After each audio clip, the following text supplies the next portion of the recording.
Hey everyone, it's Ben Hardy here, and in today's going to be reviewing a pre-owned Ford Bronco. We're going to see how well the Ford Bronco has held up, and also what the resale value is like. Is it holding its value like a Wrangler, or, well, is it holding its value like a Ford? Before we get in this video, I want to give a huge shout out and thank you to the Warner Ineos for giving me some time with this pre-owned Bronco. Link to their website in the description down below. Link to my car buying guide as well. Let's get into it.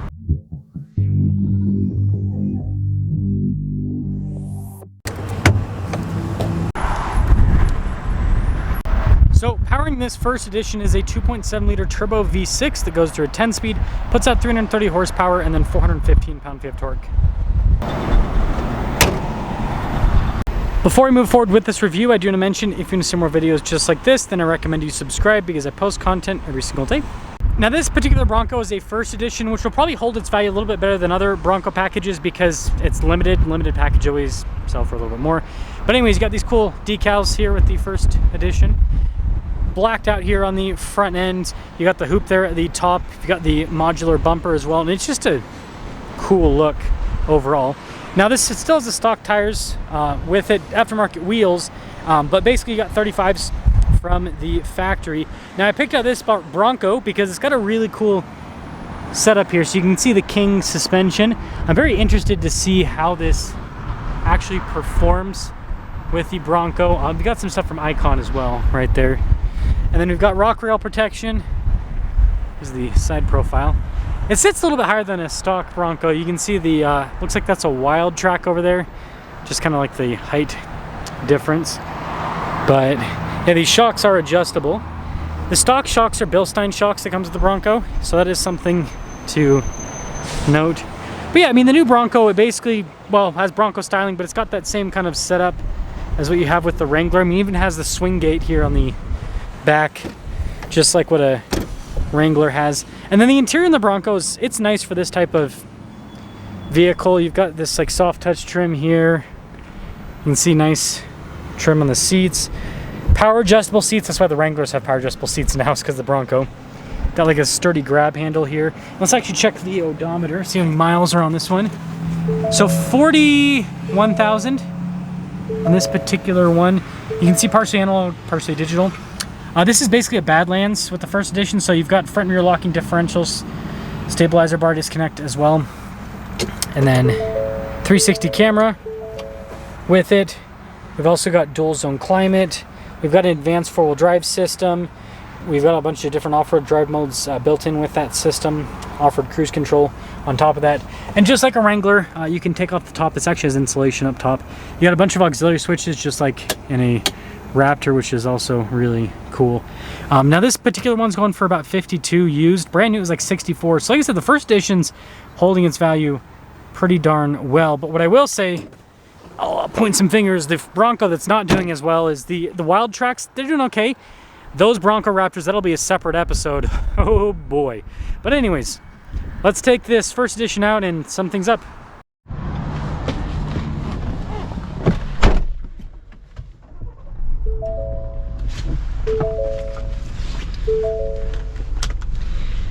Well,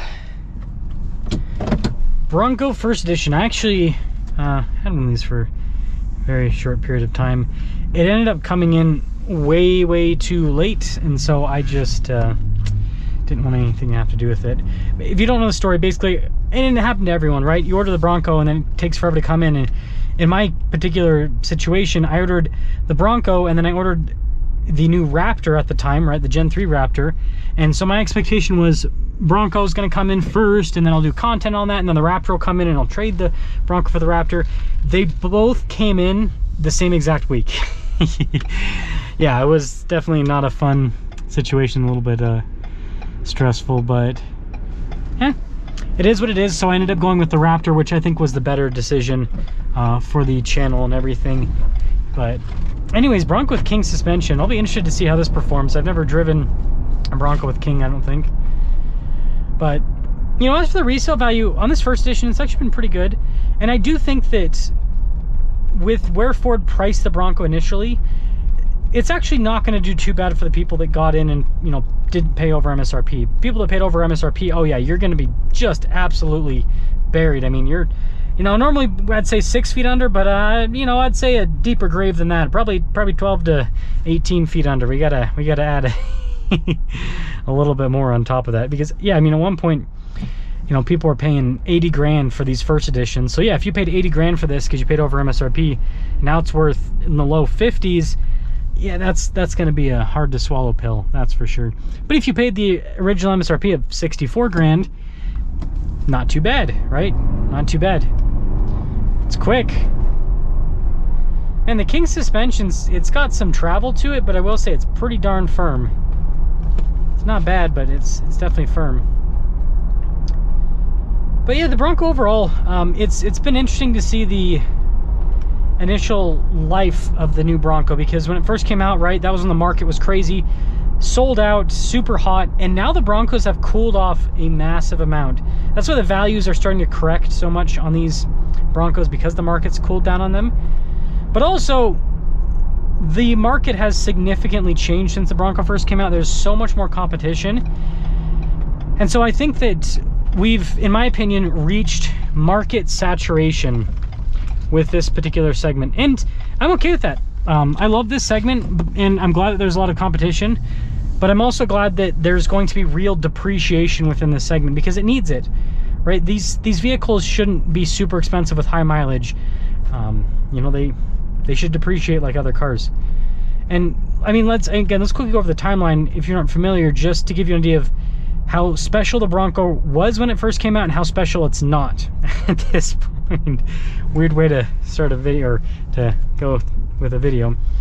But when it first came out, 2021 model year, the only vehicle that it had to compete against was the Jeep Wrangler. That was it.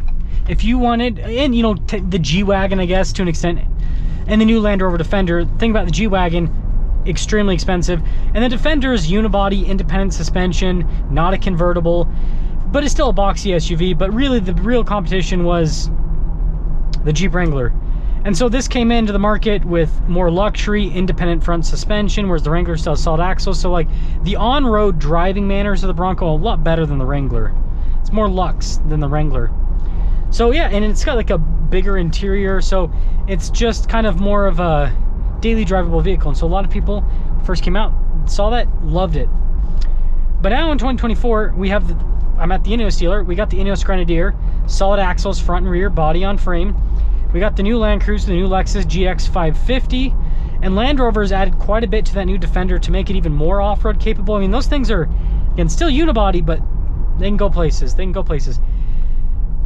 And then you've got, you know, some wild cards, like, you know, Hyundai with the new Santa Fe, where it's like got a boxy design. So not only do you have actual competition in terms of other body-on-frame SUVs, you also have pseudo competition in the form of, if someone just wants a boxy looking SUV, there's even the Bronco Sport, right? There's so many other boxy vehicles on the market. So yeah, the Bronco just isn't, you know, as special. It used to be a head-to-head with the Wrangler. Now it's head-to-head with a lot of other vehicles.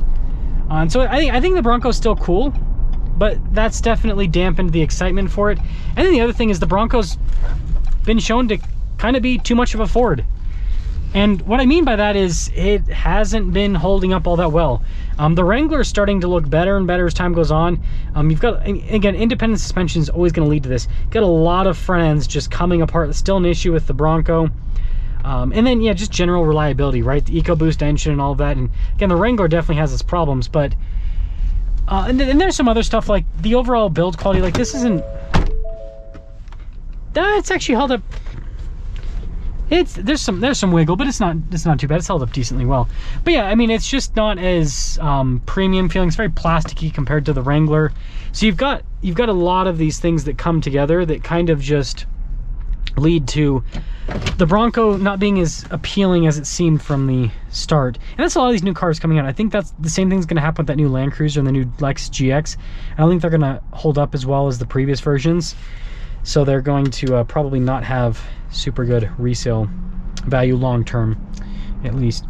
But anyways, that's kind of my take on the Bronco. And yeah, these first editions are going to be more expensive, but if you're, you know, open to like a Wild Track or a Badlands, they're going to hold their value decently well. But yeah, they're not going to be as crazy as this. And so, you know, I expect these Broncos to still be worth something because it's ultimately a body-on-frame convertible SUV, which it's a cool lifestyle vehicle, so people are always going to pay a little bit more of a premium for that.